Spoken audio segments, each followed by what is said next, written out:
Hi everyone, welcome to Conscious Flow Counseling. I'm Shani.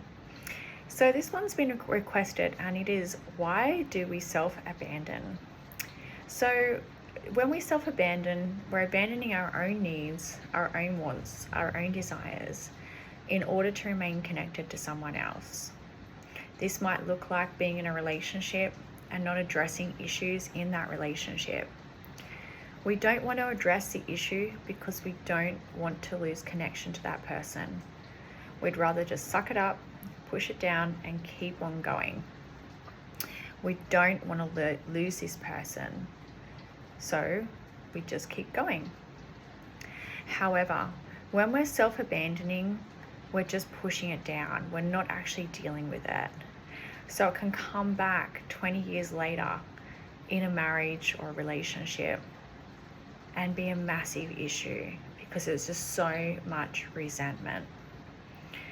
And the resentment's there because it's a clear sign that my needs have not been met in this relationship and I'm angry about that. However, we've also self-abandoned for X amount of years in order to remain connected to someone. So it's actually our doing. And we actually have to really take full responsibility for what we do and don't do in relationships. We can't really blame other people.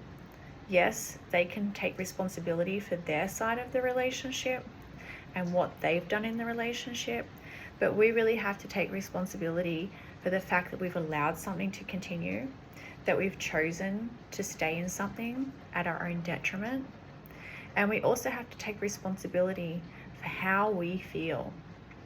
It's really important to take responsibility for the feeling I choose, the emotion that I choose, the reaction I choose. It's no one else's responsibility but our own in that way. It's not excusing terrible behavior, bad behavior that person has done, but we also have to look at the part that we've played in the relationship as well. And a lot of the times we've abandoned ourselves in order to stay in a relationship that to our own detriment. So we self-abandon in order to remain connected. And so we really have to look at why that is. And it goes back into childhood. It's a learnt behavior. When we self-abandon, it's because we've been taught to self-abandon. Maybe you're a child and you go to a family party and maybe mum will say to you, hey, go and see uncle such and such, go and give him a kiss and a cuddle. And maybe you say, no, I don't want to. And then mum says, you have to, you can't be rude. Go and say hello and give your uncle such and such a kiss, okay? We're learning that I cannot trust myself. I cannot trust how I'm feeling. I have to ignore my gut feeling of not wanting to do something in order to please someone else.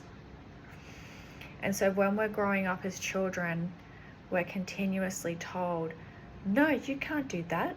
You actually have to do this, this, and this. And it's like, oh, well, I can't trust myself. And then we also learn, if I do that, if I say that thing, if I do that thing, I'm not going to get love. I'm not going to get connected. Quite often as children, we actually face really difficult interactions with people, right? And we're told, no, you can't feel that way. I know myself growing up, like my mother consistently said, you can't do that. You can't say that. Or I got punished, and sometimes we all got punished for having reactions.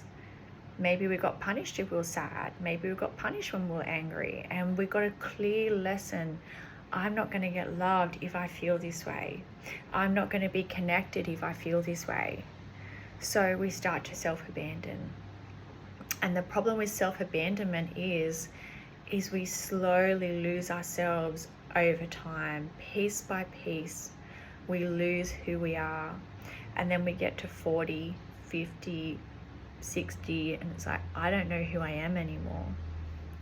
So self-abandonment precisely comes from ignoring our gut feelings in the need to feel loved, wanted, connected,